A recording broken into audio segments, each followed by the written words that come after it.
Ndak ropong pergi won.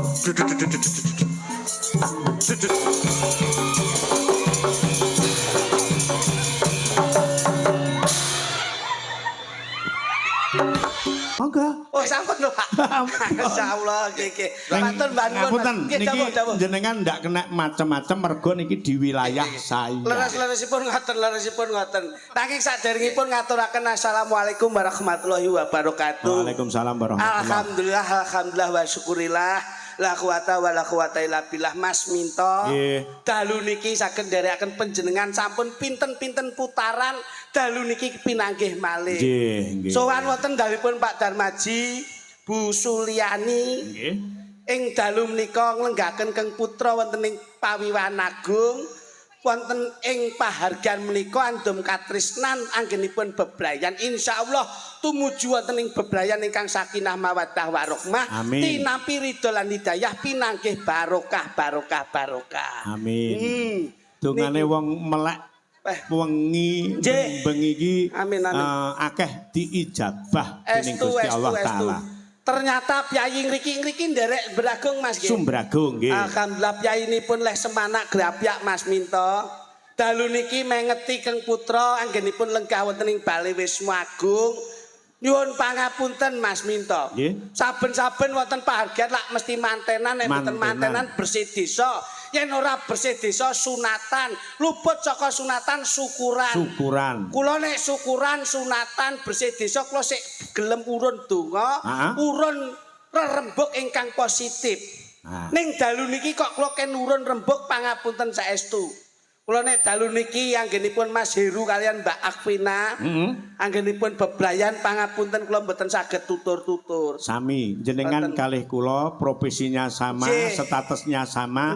Dalu niki kula nggih mboten patek wani nuturi temanten. Lah niku Mas Minto. Niki dipasrahke kalau dulur mulanang Mas Didi. Nggih, kersanipun Mas kula klutuke mawon. Soalipun kula niku ajeng tutur-tutur manten wedi. Wong kula dhewe butuh dituturi to Mas. Nadalah. Dadi kula niku pasrah bongkoan kalih Mas kula sing lagi niki lebih positif pikiranipun. Ngoten. Kersanipun nggih tanggung jawabe Mas Jo Kluthuk. Wis ben Mas Jo Kluthuk mawon sing tutur-tutur kula tak meneng mawon. Padha kalih kula nggih ajeng meneng niki mengke. Ngoten lho. Wis saiki masa bodho sampean Mas. Masa bodho sampean kepiye apike Mas Heru karo Mbak Akvina iki kepiye? Ngono. Awakmu piye? Aku tak ora melu tutur-tutur, domongi aku wedi kok. Aku ki dina iki butuh dituturi. Iya. Ngono. Jadi ngempil kamardikan Mas Kluthuk nuturi temanten awake dhewe ngempil utawa melu kaya ngapa mirengke tuture. Sampeyan tak hormati sebagai wong sepuh. Disesep supaya ben sapuh kepiye pikirane sampeyan. Percaya pancen ya, merasa nuturi mergo keluargamu dhewe ya sik ora kok murat-marit jer aku bocah enom wis sepuh saka pantene kok. Tapi awakmu ki termasuk introspeksi. Nggih. Ngono lho. Wong iki kudu sadar diri kepiye anggone. Iso nuturi wong ning harus introspeksi diri sendiri. Mawas diri. Iso ngajari ning kudu iso nglakoni. Apik. Wong awakmu nuturi manten kan ya ora mungkin. Nggih. Wong awakmu dhewe ya sik gejolak rumah tangga sik murat-marit gitu. Ya butuh sampean sing ning ya sok nulari. Betul. Ayo sing langsung nuturi neng buri.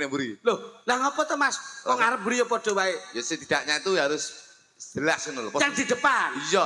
Sing gak iso nuturi neng buri. Oke. Ngono lho. Jadi penting. Masalah ini kula niku kalih Mas niku ngeten senenge. Saling menutupi dan melengkapi, Mas. Betul. Mboten kok congol-cumongol mboten. Dadi kula nek ora iso tutur-tutur nggih Mas kula sing nuturi. Panjenengan pun pasrah nggih Mas. Mergo rumangsa ngrumangsani enek sing luwih pinter, enek sing luwih sukses, enek sing luwih ngerti. Saestu Pak, saestu. Mula nggih monggo Mas Jo Kluthuk. Lho, kowe nyapa ning ngarepe? Lho, iso nuturi manten apa ora? mboten saged. Ora iso kok ning ngarep iki. Lah kudune Neng buri. lah yo ngono lho, wong yo aku ki ajeng. Ya ngono. Alian gen. Keluargamu ya Ramos. Sik toh. Lah sampean kok yo melu mubeng buri ngopo? Keluargaku ya murat-marit. Kowe iki yo sembrono kok iso. Pak Darmaji menika piyambakipun. Pak Darmaji menika. Niki Pak Darmaji. Ono kalih Bu Sulan, Kalih Bu. ayo. Sulaini. Bu Sulaimi. Piyayine iki merantau, Mas. Nggih, Pak Darmaji teng Malaysia. Ngoten. Bu Sulaimi. Nah, Niku teng Taiwan. ngono. Jadi mereka berdua itu beliau berdua berjuang. ini yang bisa dinamakan bahwasanya mereka berdua, Pak Sulaimi kali Bu Pak Darmaji. Pak Darmaji kali Bu Sulaimi menika pahlawan Devisa Negara. Ngono. Pak Minto. Jadi beliau berdua itu bisa dinamakan pahlawan Devisa Negara. Nun sewu. Ini sudah terbukti bahwasanya kesuksesan beliau menika sing lanang nyambut gawe ning Malaysia, sing wedok nyambut gawe ning Taiwan, nyatane sak menika saged dados keluarga ingkang sukses wonten ing Rejo Agung menika. Alhamdulillah kok Rejo Agung mbahmu Di sini iki Beragung. Beragung. Wah, lha iki ya rada slewang iki ya. Ning Beragung menika dadi dhuwit oleh ke Malaysia, dhuwit ke Taiwan, menika dikumpulne dadi siji ning Beragung, menika beliaunya keluarganya sampun sukses. Nyatane sudah terbukti beliau berdua menika sampun duwe usaha. Usaha napa, Mas? Pabrik paralon menika sak menika Paralon mbahmu kiper kok iso. Wong kuwi tempat pembuangan air kok iso pabrik paralon iki lho. Wah, kowe iki jan mripate kok ndi kok, Mas? Dadi ngeten Pak Minto. Pak Minto. Manten berdua menika. Endi mantene iki lho? Kok manten berdua menika endi? Wong mantene di depan kuwi kok iso. Di mantene. Lah kuwi baguse kaya ngono putih kaya ngono kuwi jajali. Di. Burisan kuwi lho. Disel gudulmu. Ya ampun, Mas Heru iki lho. Wong mau wis jagongan ngono kok iso. Putih kuwi oleh lek sadurunge ndek bojo. Ning yen wis ndek bojo kudu ireng. Lho. Piye ta bocah iki kok iso? Ini harus diperjelas putih oleh sadurunge dadi manten. Ning lek wis dadi manten kudu ireng Pak Minto. Lah kok ngono? Lho kene putih ki biasane sadurunge dadi manten kuwi ndelik perawatan ki penting. Tapi sakwise dadi manten kudu bekerja keras nyambut gawe untuk menghidupi keluarga. Paribasane ora roh udan, ora roh panas. Ora roh awan, ora roh Bengi kudu nyambut gawe. paribasan adus keringet dilakoni. Adus keringet niku dilakoni. Kudu ireng ya. Lho kene Bos. Bener. Loh. Biyen ibuke cah-cah ki penyawangku saurunge dadi manten ki putih. Putih. Bareng suwe-suwe kok ireng. Nah, ngoten lho. Pak Minto, Gini ku. malah kewalik. Biyen ibu Sri ki ireng. Heeh. Saiki putih. Sapa sing ngomong kuwi apa roh lek putih? Roh. Ireng. Mosok. Sesuk botenan lho. Kok mbok moto ki urusan apa kok iso mangsane? Dadi ngono Pak Minto. Dadi manten ki nun sewu. Wong lek dadi manten wong lanang kuwi paribasane aja wedi awake reget. Aja wedi kesel, Aja wedi kesel, aja wedi elek, aja wedi awake reget. Ning misi dan visi kita nyambut gawe dienggo murakapi keluarga. Masya Allah. Berarti wandene kaya Kang Rama. Lho iya no. Pak Darmaji. Sampir sani Pak Darmaji nggih. Pak Darmaji sampir sani nggih. Nika lho piyaine senden ning mburi. Lah yo kae lho beliaunya. Piyayine gede dhuwur. Gede dhuwur brikose kandel paribasan kaya wayang menika Gathuk Kaca. Heeh. Pak Darmaji. Lho iya. Pindho Raden Anom Gathuk Kaca. ngambah dirgantara. Kagem caping Basunanda. Kudan rakudanan Panas ra kepanasan. sebabe. Mergo ngiyup ning omah. Dadi Kok ngiyup ning omah iki lho kok. nyambut gawe ning proyek. Gitu, Pak Darmaji gitu. Pak Darmaji lho. Biyen Pak Darmaji ki putih. Pak Darmaji. Lho. Wah iya. Begitu Yayine tur ora sombong lho. sombong. Biasane nek kagungan gawe iki mesti ning arep dhewe to. Malah ning mburi kok. Delik. Lho. Kuwi ndudone wong sing duwe jiwa adigang, adigung lan adiguna. Lho. Dadi ora Ora sombong. duduh-duduhne wong lek sukses kaya ngono kuwi. Masyaallah. Lho, Ning jero kaya ngono ya Loh, Mas Grapyae. ora roh. Pripun? Mau aku teko ditok nek kabeh. Masyaallah. Enek lek petang lodong. Lho, petang lodong. Petang lodong mek kripik tempe tok. Kuwi mok Iki lho jan ngene iki lho. iki lho. Kowe iki kudune lak yo melu bangga wong yo apa-apa enek kok iso. enek apa Kuwi sik ning ngarep. sing ngalah Ngono. petang lodong. Heeh. Nek mburi ki nek 6 lodong Pak Lah Tito. kuwi komplit neh. Kok komplit apa mek kerupuk iwak tok. Jadi, Lah yo beda kok iso. tapi hebat lho Pak Minto saiki. Hebate Loh, Pak Darmaji to. Nggih.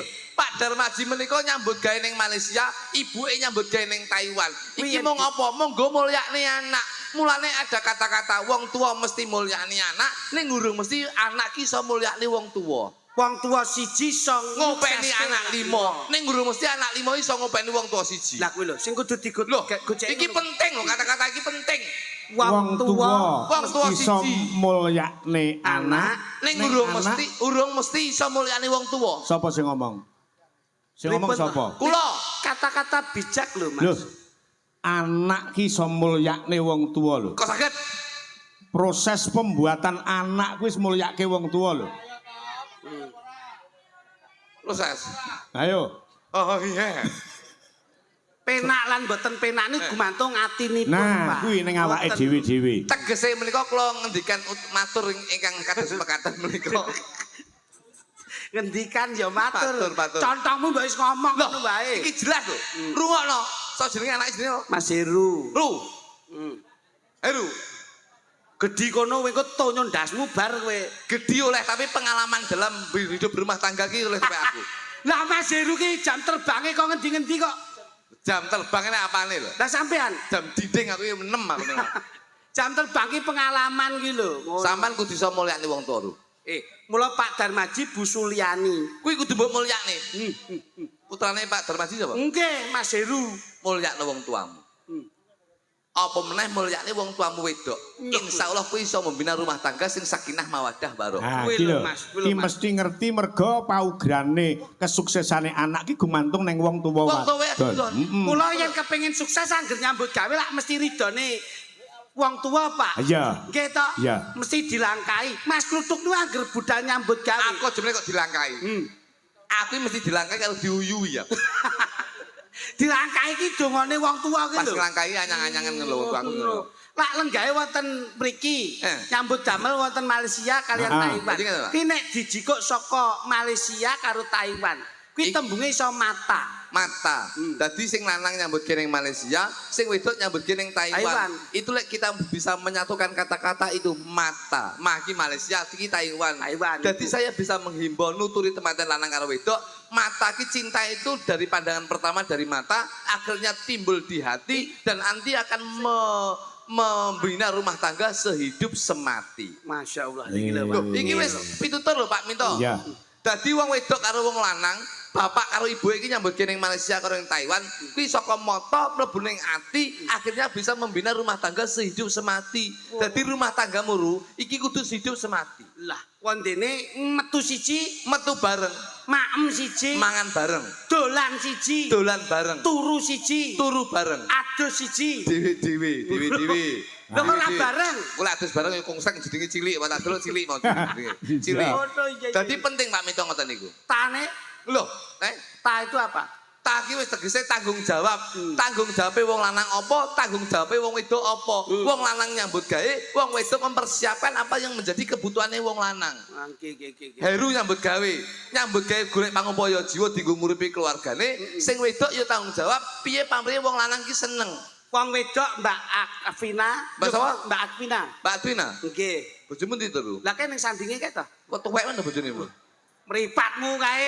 Wi bae, putuk bae wis gedeng ngene ya. Lah kowe yo teko aku. Lah kowe dadak nyuruh nyambut andine kuwi.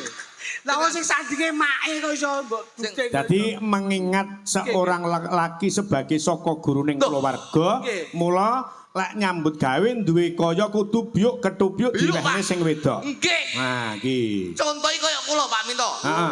Dadi kula niku nuwun sewu, bojomu ndi, Ru? Bojomu ndi? Bojone turu persiapan Salah. engko bengi iki arena dan juara ya kok iso. Arep dadi juara piye mburi jenang tok kowe. Oh no, yo. Ngene, Ru. Kel, Herul. Wong wedok ki kuncine siji ben bahagia. Piye, Mas? Kudu mbok blonjo apa sing dadi kepingane wong wedok kudu mbok tutne. Loh, dadi wong wedok pengen apa-apa Tutne, turuti. turuti. Ya nek kemampuan iki cukup gitu, Mas. Lah nek kaya Mas Minto bengi mayang ngene iki, buke nyuwun apa-apa iso ngudaneni. Lah nek terus kemampuane nyambut gawe beda pripun? Sesuai dengan kemampuan awake dhewe Pak Minto. Heeh. Wis wong wedok ki senenge apa? Turuti. Mbok piye carane golek utangan los. Nuruti wong wedok. Lho, kene Pak Minto. Lek wong wedok kena nggih daringan patut untuk dituruti. Ngono lho, Mas. Loh. Terus Lah lek wong wedok mung mburu senenge dhewe ora mikir keluargane piye coba. Gaya hidup lho, sing dituntut. lek ra gelem nurut wong wedok nuruti karepe dhewe. Pegat. Kowe aja angger pegat-pegat terus lho kowe. Loh, los iki. Kowe las-los bojomu ya mbok losne. Nyatane kowe dhewe ya mumet to ya an. Loh, Nyetir wong wedok kuwi angel. wong wedok ki keras kepala. Wah, apa es batu Loh, Sing ngomong lek wong wedok keras kepala sapa? niki nun Sing sewu. keras kepala ki wong lanang. Wong wedok Pak Minto. Wong lanang. Kok saged? Teko wong wedok-wedok lek wong lanang ate ndak keras kepala nesu apa ora jajal? Pak Minto kuwi kepalane siji. Pak Minto. Iki kepala liyane Pak Minto. Iki jane bukune kok ngendi to? Aku nganti gak cethuk aku. Hei, Pak Minto iki duduk kuwi. Iya. Ayo terus coba. Wong wedok ki di nun sewu, wis dikodratne keras kepala. Tapi mek kepalane tok, liyane empuk. Kowe aja pilih-pilih lho. Wis to. Kabeh ki ya ana sing keras ana sing empuk. Tegese keras kepala ki pemikirane sok kalau wong wedok ki nun sewu. Ki kodrate ya. Nggih. Siji gampang emosi, loro cemburu ki tinggi, sing keloro apa sing didadi karepe kudu dituruti ki wong wedok. Tambah sitok. Tapi atine ki empuk, tegese gampang nangis. Lah kuwi. Tangane ya empuk, gampang nyambut gawe. Alhamdulillah. Lah, terus liyane ki ya Justru sing nangis ki malah sing atos. Pak Minto iku kolo nyapa to Pak Minto. Sampai ndak ngerti apa sebabnya kok nangis ki mergo atos. Lah ya. Mergo nangis ki duwe gegayuhan di kekarepan. Kudu Iki lek dipinangan. ngerayu karo wong lanang terus kanggo cara nangis. Wong lanang ben nyoh sakmene, nyoh semene. Piye to, Pak? Pak Minto. Hah? Niki ilmu kula. Wis to. Iki lho, rungokno kodhok kaya ngene, kodhok ya. Kodhok ki ramene kaya ngene. Iki aja mbok delok kodhoke, Didelok piye, Mas? didelok sasmitone. Tapi aja entuk ngorek lho. Lho napa? Nek ngorek kobong iku. Kobong dasmu ya. Ngono. Wong ki. Kene. Dadi nun sewu Pak Minto. Hah? Dadi Heru karo Mbak Vina iki kudu nyenengke wong tuane. Aja duwe jiwa idealisme, tegese nyenengne keluargane awake dhewe, ning ya kudu duwe prinsip nyenengne wong tuane lan nyenengne marang tuane. Lah nyenengne iki karo materi. Lho ya ora no. Ru. Heru. Lho. 15 tahun aku rabi ki ra tau kok seneng karo wong wedok liyane. Masya Allah, pinter imanmu kuat, takwamu ya gede. Lho, kok takwamu gede aku dipantau terus kok aku wis. Ya dipantau ora ki ndelok ngono lho. Kunci keluarga ben harmonis Pak Minto. Heeh. Lho, Deloken sik iki situasine. kuncine sisi Ru. Heru. Sisi delon. Pokoke awakmu ki aja omong-omongan karo bojomu. Lho. Piye to kowe iki? Sik. Kunci keharmonisan keluarga Aja omongan karo wong wedok. lek dianggap satu. Loh, satu lah masalah. Yang penting untuk menuju rumah tangga yang harmonis. Di kalangan masyarakat terus ndak oleh omong karo bojo, terus nganggo sasmita piye lek jelas diarani wong padu. Ndak rukun. Piyayi sakmene mbane iki duwe bojo kuwi nun Wes. sewu lho. Wong mantu ki goleke teman turu anake lho. Mas Heru maune ijen, njur saiki kagungan garwa ki karepe ben enek kanca komunikasi. Golek omong-omongan ki wong wedok sekolah dijak omongan, mesti ngundat-ngundat perkara liyane. Wah, kuwi ngawur kowe nek Mas Heru mboten e. Sik ben dijlentrehke kok kudu ndak omong-omongan neng-nengan ki piye? Kula mbiyen membina rumah tangga ki 2 tahun, ki kerep omongan, ki malah kerep geger. Loh, Tapi setelah aku goleki apa terus menjadi kunci gegerku karo bojoku, ternyata komunikasi. Omong-omongan. Tapi setelah aku ra omong-omongan, iki malah harmonis sampai saiki. Aman. Malah Oh iya, aman, Pak Minto. pancen sing apik iki pancen yo meneng-menengan. Meneng-menengan. Oh iya, terus. Ngoten. Dadi lek enek apa-apa, kuwi gawe metode yang lainnya. bahasa. Bahasa. Contone, Jaluk apa-apa ya digambar. Heru iki mau pengen apa-apa iki? Digambar. Sing gambar sapa? Sing lanang. Sing lanang apa sing Sing wedok? lanang lho. Loh. Pomo Heru pengen lunga, metu. Lunga metu lho ya biasa no. Gambar kunci. Loh. Berarti Mas Heru arepe lunga njaluk kunci sepeda motor. Mbak Pina ngerti? Ngerti no. Loh. Bojoku mbiyen ya ngono ngerti. Ya mbok gambar. Tak gambar ngono. Masya Allah. Pamane Mas Heru nyuwun pamane. Makan yo gambar piring karo sendok. Mbak Pina ngerti? Langsung bojoku paham yen aku ki njaluk mangan. Loh. Njaluk Mimi. Mimi tak gambar gelas. Loh. Ngerti ngono. Paham lho bojoku. Njaluk wedang susu no. Wis tak gambar gelas terus kene andinge bunder-bunder nik ngono. Ya apa kok bunter-bunter ning. Nyapa tak ajari susu. Sik. Terus umpama sampean arep njaluk adus piye? Adus tak gambar siduk Pak Minto.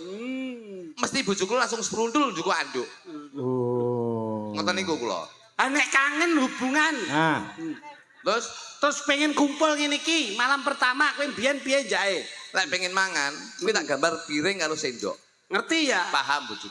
Lah nek Mimi. Gelas. Lah nek terus kangen pengen Terus, kumpul. Mesti tak adus ya. Kuwi tak gambar siduk, aku mesti arepe adus. Oh. Bojoku paham. Malam Jumat ngene iki. Ya. Sunah Rasul ngibadah. Nah, ngene iki lek arepe nyambut gawe ya. Heeh. Aku mesti tak gambar kunci ngono bojoku mesti nyepakne mobil aku. Loh. Ngono. Paham ya? Paham lho. Sing tak takokke ora kuwi lho. Apa? Nek kepengin hubungan suami istri kuwi lho. Leh mung gambar piye? Apa kuwi? Loh.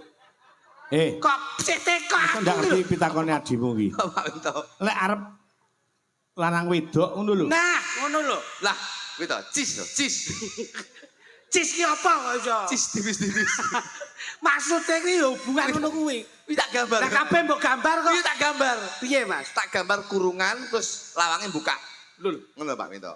Sik kok ora padha karo nek maem karo lek Lho ya beda nang njaluke kuwi yo. Dadi tak gambar kurungan karo lawangnya buka. Lah nyapa kok ming hubungan lawange buka karo kurungan. Kuwi berarti manuke wayahe mlebu. Ngono lho. Dadi Sasmita. Lek bojomu ora tanggap. terus Lah coba lek bojomu ndak ngerti. ora tanggap. Ora tanggap. Kuwi tak gawe gerak tubuh. Loh. Gerak tubuh piye? Loh, nggih dengan gerak tubuh lho Pak Minto. Terus contone jajal piye? Jaluk apa? Ya arep turu awor kuwi mau. Turu awor ya aku lek mangan ngene to. Nggih. Lek ngombe ngene. Nggih. Lek jaluk turu awor wis biasa. Piye, Mas? Jalukku mesti mek ngono. Wah, bojomu marah. Moro. Terus akhirnya kodemu Kodeku mek ngene. Apa wi? Pak Minto nyapa to? Oh, anu, olahraga. olahraga. Olahraga nyapa to Pak Minto? Lah ngene Kene lho, Pak Minto. Senam to, senam.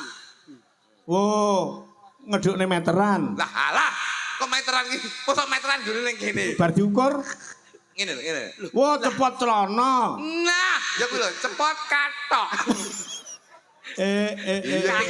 Tanggap. Ini kan giyetik nih, kok jelas nih nyapa tuh jadi ya.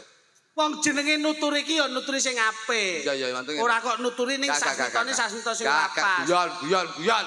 Wong Mas Heru ki piyaine meneng ngono kae lho. Meneng. Meneng kok Heru glendem kita ya. Loh. Kok glendem piye to? Tegese glendem ki beliaunya Heru ki glendem untuk membina rumah tangga. Wong piyaine nyeneke meneng anteng. Wong ki enek pepatah mengatakan to Mas. Air beriak tanda tak dalam, air tenang menghanyutkan. Saiki ngene Mas Kritik nggih. Untuk membuktikan bahwasannya untuk minta hubungan suami istri. Nggih. Ki ben jelas ki diperagakke karo presiden. Gelan ya. Jaluk niku to. Heeh. Oke. Mat. Coba. Sopo? Sing mari sampean lho iki. Awakmu. Dadak ngomong ngono kuwi kudune praktek nek karo aku ora pas ngono. Bojoku sapa? Wis milih kono sak karepe kono. Golek sing nganggur e sakmene sik do mangan kabeh. Pilihna to Pak Minto. Kae lho rada nganggur wiraswara lho. Di. Wiraswara Padha lho. lanange gedeng aja lho iki ya. Lah sing nganggur kuwi tok kok iso mangsane Glen. wiraswara. Glen. Ayo sing ndi? Ki do madang kabeh. Kene Nduk. Jale Sing ndi? kancanono kae Masmu kae. Iya, kowe lho. Lah kok Kowe tak goleke dangkelan pring iki lho, meneng kowe. Mangsane angel golek sinden ngene iki. Liya-liyane do mam kabeh iki ra gelem maem kok. Ora gelem mangan. Anu gedhe tirakate kuwi. Gede trakate napa iki mau wis mangan tek 3 piring kok sore mau. Kira sembrono. Pangapunten lho Mas. Heeh. Wong Pak Darmaji iki piyaine iki blobo lomo. Dadi iki lho Dlon. Yaine wis satene ditokke. Ngene, jale kingko para esuk. Iki engko nusul bakso. Lho, sesuk-esuk piye kowe remang? Pecel. Sesuk bengi sik enek-enek rawon. Lho, tanggapane nganti engko sutok. Lho tapi rawon khusus kingko. Ning ndi? Marung dhewe. Mangsane. Ayo coba diperagakke kaya ngapa? Jale. Iki duduk maneh bojomu, Tuk. Kae Niki, Pak. Heeh. Iki ketoke ngene mawadah tenan lho. Kowe ra sembrono. Ngono. Jale. Gawedi. Kowe iki digolekke rada apik ora gelem jaluke sing ngene sedengan mbok paido kok iso. Ngopo sebabe tak goleke pipit sing gedhi? Napa? Sing ora mbayar kuwi malah senengane torok karo wong lanang. Nah, ya kuwi. Nah apa? Modelmu. Nyapa? Liyane Pak Minto jogo. Disyukuri tok. Kowe iki ora ngerti urusane wong wedok. Wong wedok ngene iki gemati lho, Mas. Mati apa mbok golekne wong wedok sing ngeleng kentongan ngene kuwi kok. Delok ibu-ibu sing lemu-lemu senenge wong lemu ki ndudoke pikirane ayem, atine tentrem. Sing lanang mesti kuru mergo ngenes. Ya ora. Wis lemu. Mosok Heeh. lemu ki ora perkara bahagia ki ketoke penyakit kae. Aja to. Ayo diperagakke jajal. Tarinen jajal. Tarinen. Umpama awakmu anu Mas Heru pamane. Iki sapa? Iki Akwina. Oh, bojomu ngene Heru. Umpama Mas, ya ampun. Umpama kowe iki Tak cak. pepet. Masa Afina Bisa romantis apa ora? Kowe engko nek kira gelem apa tak golekne buis tukang adang. Nah. Sik ngene Mas, apik-apikan Piye, Pak? le merayu seorang wanita antara Jo Kluthuk Mas Jo Klitik iki apik endi? Sampeyan tak gandengke karo Mbak Punjung coba. Kula sik digolekke Ya iya, coba. peh barokah melu wayang ben bengi digandengne terus lho. Ning ra entuk go mulih to Pak ya? Entuk. Ora entuk. Itu lek pengen geger neh kowe. Ini. Mosok sik kurang aku iki. Mbok ya Mas iki ngene ono lho. Lah, Cakeme. Iki. Ora Mas yak-yakan. iki lho. Nyambut gawe kok go mulih. Pak Minto. heeh. Kritik karo gitu. Ya. Nggih. Aduh, lah oleh kode ijo. Cilik tapi lincah. Lho iya no. Oleh kok kode bangkak ya. Kowe ora sembrono Mas. Iki sebelah ki Mek kungkong. iki malah aku iki rada rugi kok. Kayak sebelah ki tanduran jagung ning ora bertongkol dua. Nggonmu bertongkol dua lho. Iki malah tongkole ndak umum iki. Ngono. Rajono no. Lah, kok ya Ora nduk. yak-yakan ngono. Lah oleh iki ya. Contoh nih Mas Klitik Nggih. menjalin mahliga rumah tangga yang harmonis, yang tentrem, ayem, kebak kabagian kaya ngapa coba? Kula niku mboten kakek ngomong kok Mas. Saya itu tidak terlalu banyak mencintai wanita tapi mencintai satu wanita berbagai cara. Ngoten. Ya. Begitu ya Mas. Yo. Ngapusi. Satu wanita ya Mas. Iya. Iya. Ayo kene. Dok anu tak Nggih. Tak gendong leh. tak gendong piye kowe ora ganggu. Aku iki karo Punjung Papunten Mas Minto. Ya. Dik sampean ngerti to? Pripun Mas? Nek ning ngarepe Mas Darmaji lak ana tanduran kates to kae. Nggih Mas. Kates kae lho. Iya. Kae aja kates. disawang katese. Ning sampangan katesmu. Kowe kok tak tonyo ndelosan lho iku kok iso. Aku ki ngomong karo iki ora ngomong karo Lah iya. Tapi kan katese punjung iki jos. jos yo nggone bojomu Iki duduk kates. apa kuwi? Melon.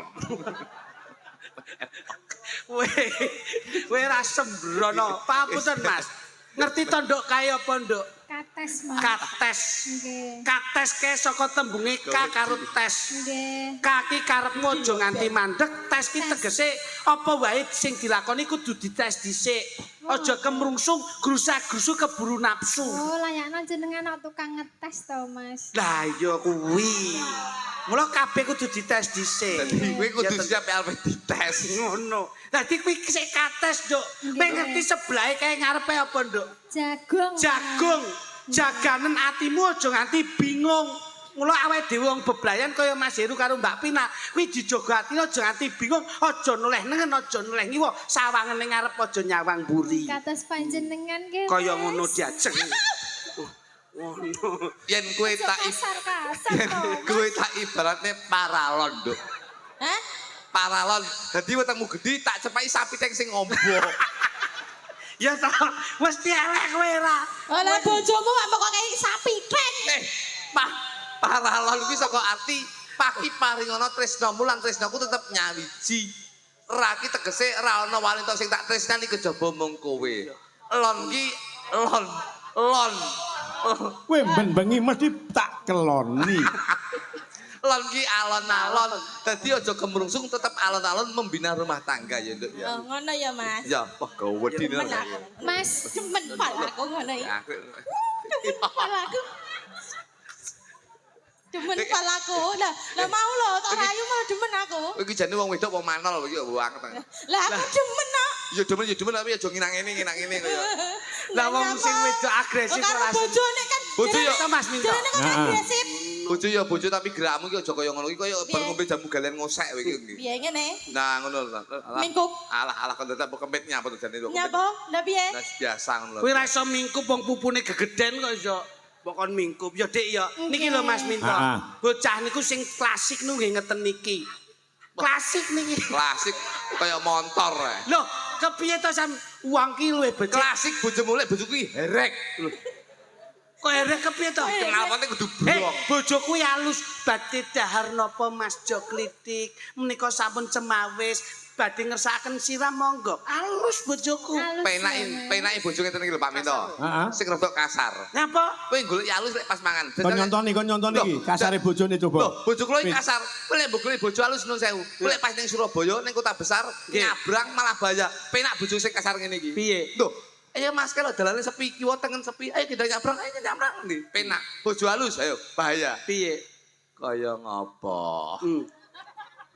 gedeng kan lho, enek pikem. Aduh, lho mlaku klunu urung teko nggon tabrak pikep bongko kowe. Ya ta, nek lak seneng karo dulur ngeten iki. Iya, Pak. Lho nek sok lairne Nyawa. alus bojoku timbang bojomu. Kaya apa? Lah iki iso nek umpama nuntun putune, ayo nduk istighfar, nduk nyebut asmaning Gusti. Kuwi lho cirai jabang bayi wis ketok tungul-tungul nambil napas ngunjal ambekan kuwi lho nduk alus metu punang jabang bayi gangsar. Kasar. Ayo lha nek bojomu kasar piye? Ndang mekokok ngono piye kowe? Aku lho wis molo-molo kuwi lho. Ayo Mas lu. Bu golek pasku ya Pak Minto. Dadi pas tanggomu kobongan. Piye? Lho, lha penak bojoku. Kalau omahe Pak Minto kobongan, ayo kita golek banyu, ndang disiram, grujuk yang mampet. Kena bojomu lho. Piye Mas? Lho. Apa kayak kedul. Ora enak ya. Urung teko nggon omahe entek. Wis ra gagas. Mas pelokmu Mas, pelok Mas. Sekarang itu ya. Mas, Dalem. ketika kamu memegang tanganku, apakah ada yang marah, Mas? Yen nesuwi sarana kanggo nduduhke rasa tresna. Makaten. Iya, apa wae sing tak lakoni ora ana siku dendaning Jawa to. Kabeh wis ditata. Sekarang sudah tidak marah-marah ya, Mas? Ora ono. Mergo wis kena lantai kelapson. Wah, Ya ora kok iso. Coba.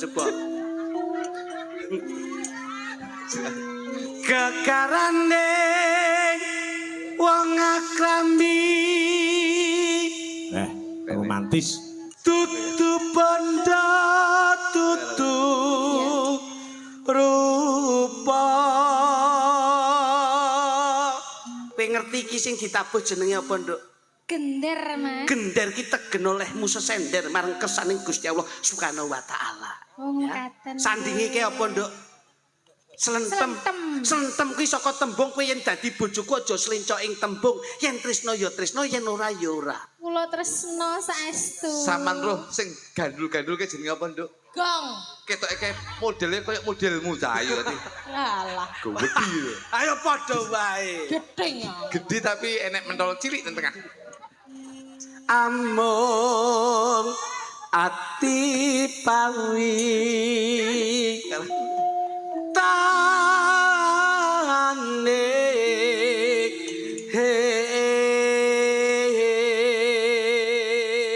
Wah, romantis. Kayak iso apa ora kasing sisih lor kae. Sakit Pak Minto. Aku rayunan, Mas. Nah, Sayang. Iya, sayang. Bibit, Iya. apa bedamu sampean karo salon cahayu? Enggak aruh, Mas. Apa, Mas? Kita elek bedane. Nyampur aja genset. mengecewakan. Enggak kok mengecewakan kok. Kondulang bit ben ketok sayang bit. Dagelane nek klambine kaya Dulangan, Bit, dulangan, Bit. ngono kuwi. Ngono. Sing didulangi apa sana apa-apa entek kabeh Pak Minto. Lah kuwi. Nah, Tak buktikan dulang ya, Mas ya. lek memang sampean iki harmonis dalam keluarga. Ojo kalah karo keluargane Joklidik. Nah, nggih Pak Minto. Tak dulang ya, Mas. Iya iya. Aku suwi enelek 6 tahun rambut dulang, Nduk. Nek ngenali mbok dulang malah Nduk Cahayu. Mosok mangan iki. Alah. Apa kuwi ora gizi ora vitamin blas. Lah wong didulang turane wong. Ditulang turane sindah-sindah. Didulang turane wong lekmu seneng.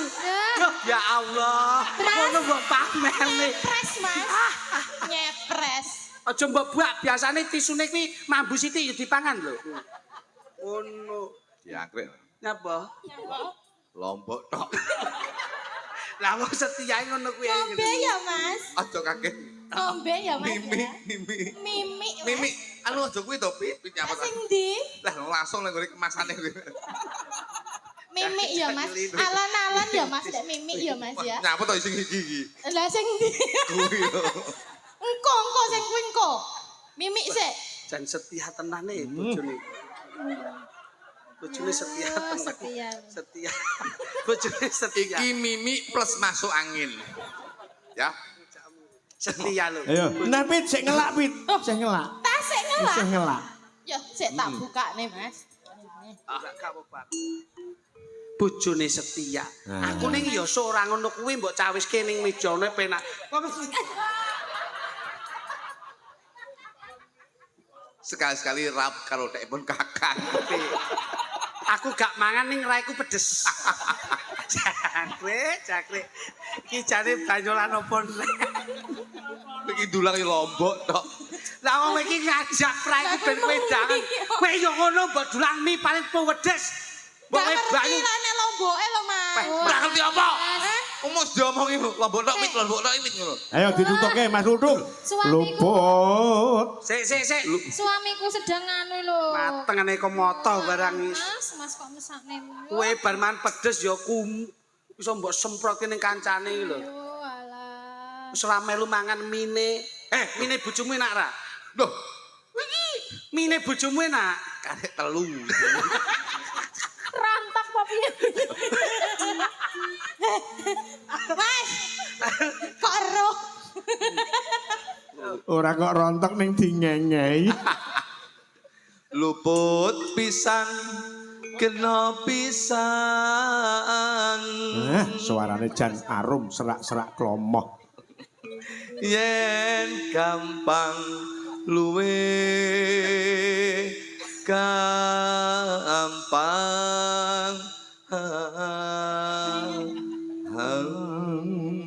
Nah, untuk mepet dirangkul. Ndak cakep ngene. Jan kaya Mas Ludung, Dalem Pak Minto. arep ngawinke kebo nyang endi? Niki mesti dikawinke kula suntik. Mas aku gendong, Mas. Gendong. Lah nek perkara kuwi aku engko sik. Nek kowe gandeng tak turuti rene. Kowe pengen gendong tak? Gendong. Gendong sisih ngarep apa mburi, kiwa apa tengen? Sisi ngarep madem buri. Ngarep madem buri. Marep. Madem buri. Lho, lah kuwi lak ya terjadi 2-2-0 karo 1-1-0 lho kuwi. Apa kowe? Ayo konslet no. Sampan yo ngono. Iya. Bahaya. Nyapa? Kak akhirnya dipoto malah kaya ketek mangan kates. Ketake sampean ngono apa piye? Lah itu aku keteke kowe kates. Lah nek aku ne luput pisan kena pisan diajeng pergiwa manuta marang pun Kakang diajeng pergiwa. Nggih, Kang Mas. Yen menawa katresnanku mung kowe ra ono liya diajeng pergiwa. Aku nyuwun pangku. Apa kowe njaluk tak pangku? Kaya ngene, bukti katresnanku pergiwa. Ayo pergiwa. Sugriwa. Pergiwa. Pergiwa lek cilik gedhe Sugriwa. Kowe kethek, Mas. Oh alah. Ayo jajali. Pergiwa. Kaya aku kok kene lho. Wah, iki jan. Iki Sugriwa iki. Luput pisan kena pisan yen gampang luwe gampang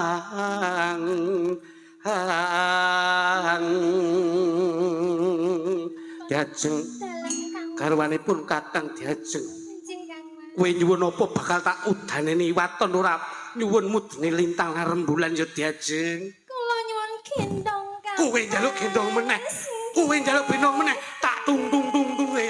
Kowe njaluk tak gendong diajeng. Beluk. Ayo tak gendong, tak indit, tak boyong ana ing kadhewan diajeng. Wus. Awas.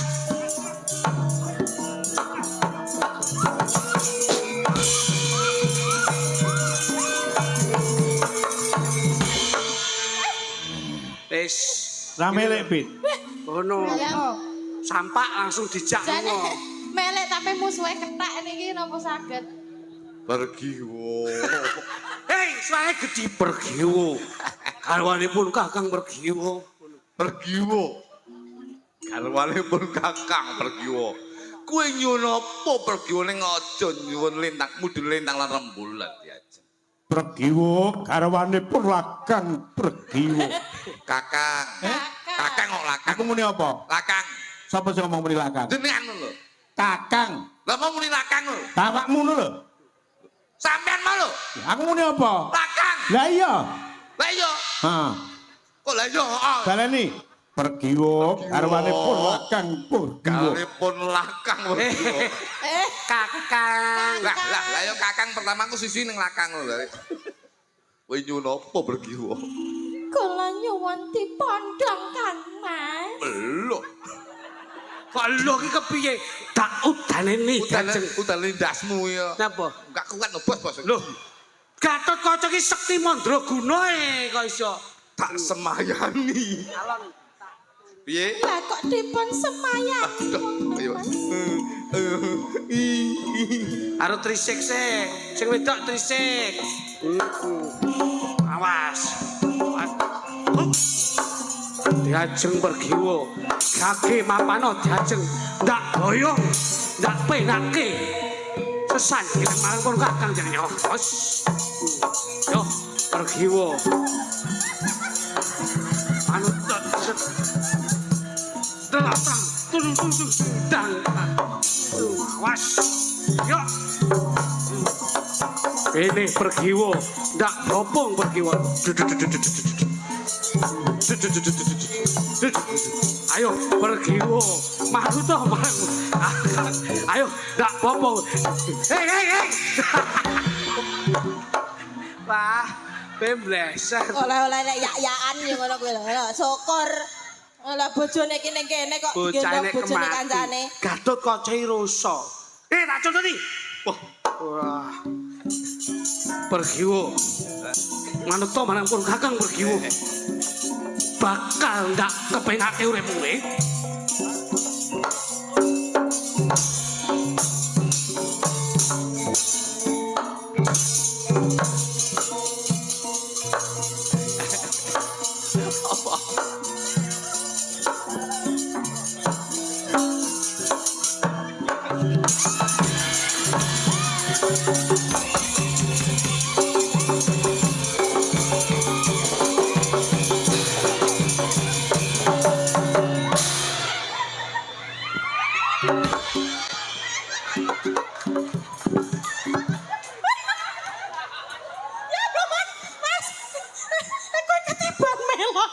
Ngapunten ya, Mas. Ketiban melonku. Maaf ya, Mas. Maaf dah sengaja loh, Mas. Aku tenanan. Kowe iki takon kowe wae. Piye? Lagi iki lho. Ngapa? Kocok dimi lagi. Takon wae. Malah mbok junjung ra karo-karo. Begitu cebol langsung. Lu. Oke, maafan ayo anak. Aduh. Ya jenenge wong entuk iya ngono. Itu mosok karo kocok nek setanting lagi iki. Oh kudune mbopong ya ora ngono kuwi kok iso. Ayo terusno diajeng. Aku tak menggeh.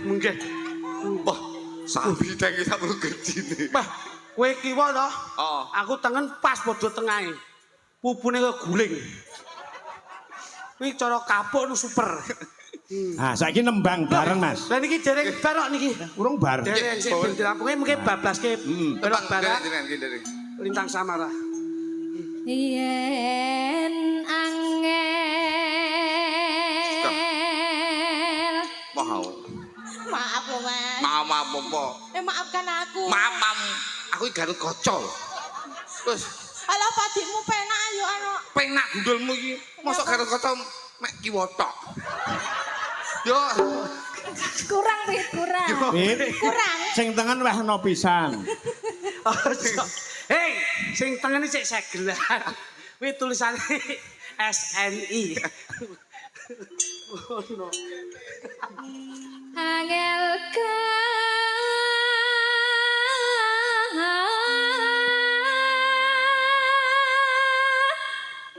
Budi.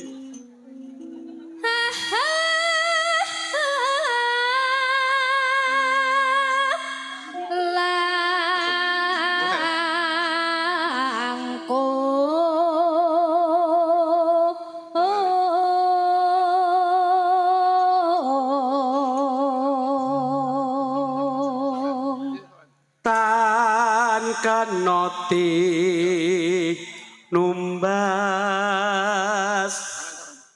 harata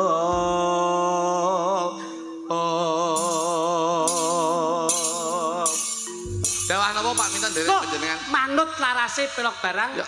dadekke lintang asmara.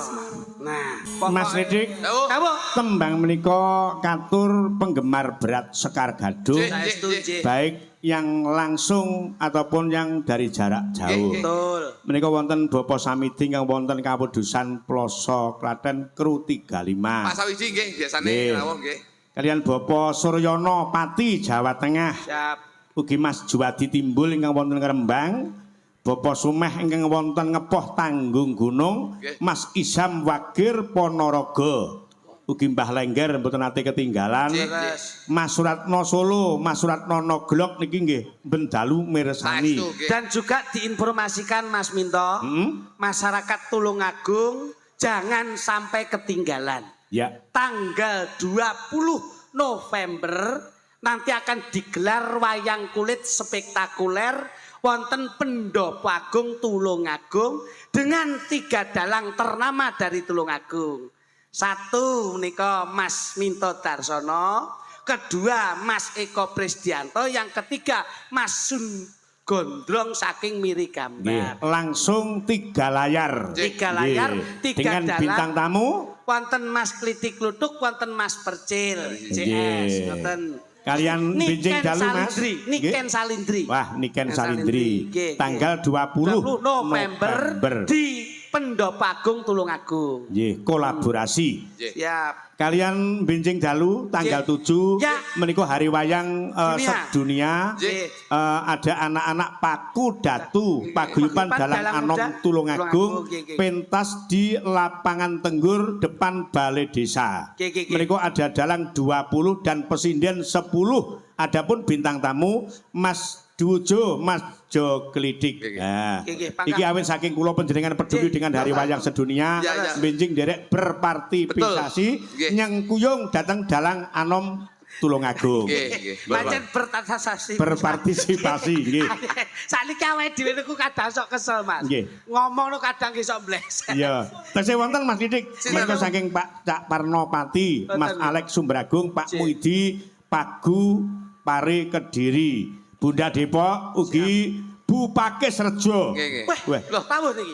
Bulurah. Pakai sejo bulurah. Oh, rawuh. Rawuh nggih. Iki Mas Ferry saking Kediri, Dudomu Wonogiri, Bapak Kajati ingkang wonten Pakis Rejo. Pakai sejo niku leh seneng wayang kulit lakon hebat. Nganten senenge karo wayang. Pasuruan melu. Ning kene Mojokerto ya teko, Surabaya niki ya teko. Saking tresnani Bulurah Pakis Rejo iki karo wayang lho. Ngantek Rabi Dalang. Lah ora rapi dalan kok sapa meneh. Lan anu Pak Minto niki salam kula kanggo dulur kula sing Norwegia tapi cinta terhadap budaya. Iki ana Mr. Rune karo Yaladin. Yaladin Dasmu. Mr. Yarle. Ya Alwaton. Boten. Yarle karo Rune karo Miss Jamie. Niku wong ing mriko. Norwegia tapi seneng ningali jenengan Pak Minto. Jane ajeng ditanggap teng Norwegia ning gandeng jenengan kalih sindene ra iso basa Norwegia ra sida. Nggih. Kali tanggal 8 jeng ben wonten tetep hari jadi Kabupaten Tulungagung pentas di Bandung Pasar. Bandung. Bintangipun Kula kalih Mas. Wah nggih. Masa perkawake dhewe. Ora ngaos ora. Aduh. Niku sarengan Gondo Suli nggih wayang kulit Mas Cahyokun tadi panjenengan lenggah wonten Bandung campur. Nggih. Ngaten. Bintang tamu Bandung Cak Cemple kalian Mbak Lucy Brahman. Alhamdulillah nggih. Ya, dilajengake tembangnya. Siap bos, siap. Kula nyuwun gungan panjenengan. Lagu sing meriah tur pesindene mensupport sebagai penari latar. Siap.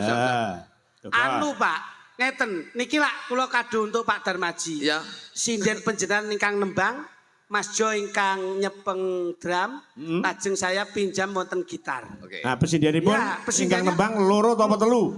5. Oh 5. Nggih no. Ya, Oh, coba kaya ngapa? Di kolaborasi antaripun Sekar Gadung kalian Dujo. Jadi semuanya tampil Pak. Ya. Kula tampil, sinden tampil, musisi tampil, semua sinergi. Ya. Oke. Tur mayang ning mae dhewe arep crita apa nguyahi segara. Sing penting seneng-seneng. Nggih, saestu Pak. Ya. Iki mengke nganti jam tengah loro. Ngoten. Anu Mas Luduk siap-siap Oke. dulu. Ini aku tak ngambil kanca-kanca. Ya, pesindiane papat ngadeg tembangnya apa Mas? Tembangipun damel selendang biru, Pak. Wah, selendang. Selendang biru.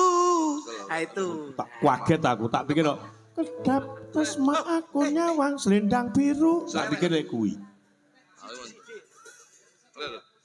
Ya dok, ngadeg kok. Kene, Pak. Presiden papat. Sing pundi iki?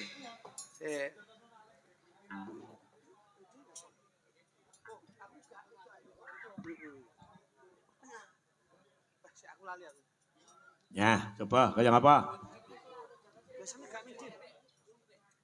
Pangapunten niki lak nggone dhewe tadi ya wis digawe penak. digawe Sing santai. energi lho, Dok, energi lho. Iki masalahe sing ngiringi ya Mas Litik, Mas Lutung kok dikira ora Dikira mendukung. sabotase. Nah, ngono. Coba Dek. Kotmu Mas, karo Benoto Mas, kotmu Mas. Ayo. Dek nih ya. Ki katur Mas Joko Wibowo ingkang nusul wonten lokasi Mas. Siap. Ya.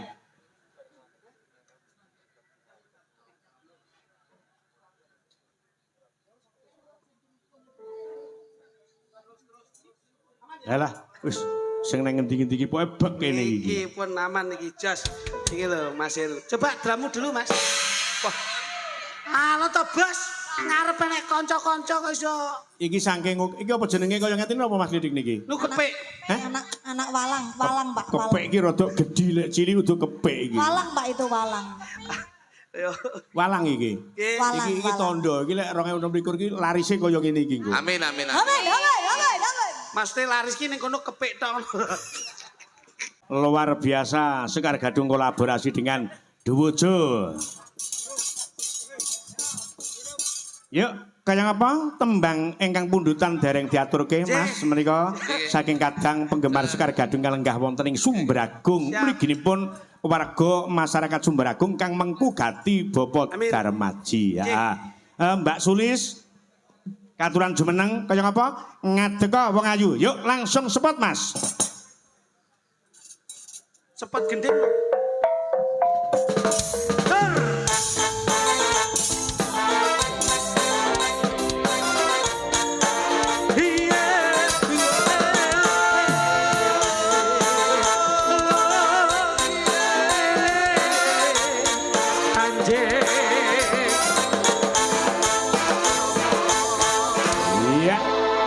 Niki ana pundutan tembang lawas Anoman Obong dipun suwun kanthi mawa jangkep sak bawanipun. Nah, kaya ngapa? Kula piyambakan iki, Pak. Kancane sapa siji? Mang sapa Mbak Sulis sing diaturi jumeneng? Mbak Punjung. Ya. Pak Cotok. Wah, jantenan. Nah, karo Mbak Ani, coba. Nih. Nduk, ngadeg kok, Nduk. Ayo, Sulis. Dalem, Mas. Mas. Asik. Warang. Klitik Mas Tutuk. Yun, nggih, Mas Niki Tito. mangke wonten tembang setunggal nandur munduh saderengipun menawi keparang badhe pamit ingkang mangku gati wekdal kula aturaken. Sembah nuwun. Mboten kathah anggenipun kula aturaken kagem panjenenganipun Bapak Darmaji Sarimpit Ibu lan rumambah keng putra Mas Heru kalian Mbak Akvina Nggih. ing samangke anggenipun jurung dedonga mugi-mugi panjenenganipun kekalih Mas Heru kalian Mbak Vina pikantuk ridho lan hidayah saking Gusti Allah Subhanahu wa taala. Amin. Insyaallah enggal-enggal pikantuk momongan soleh lan solehah. Insyaallah beliau Bapak Darmaji Bu Suliani ing samangke anggen kula wentahken putra dadosa piyayi sepuh ingkang saged satuhu ngreksa keluarga ingkang sedaya pinampi barokah. Amin. Nggih. Sembah nuwun Pak Minto. Nggih. Beliau teng Kalpatan nyuwun gunging samudra pangarsana. Sego kupat, sego liwet, kalimat andum selamat. Yo le karo ngadeka perange candaan tembange nandur ngunduh. Yuk langsung dados.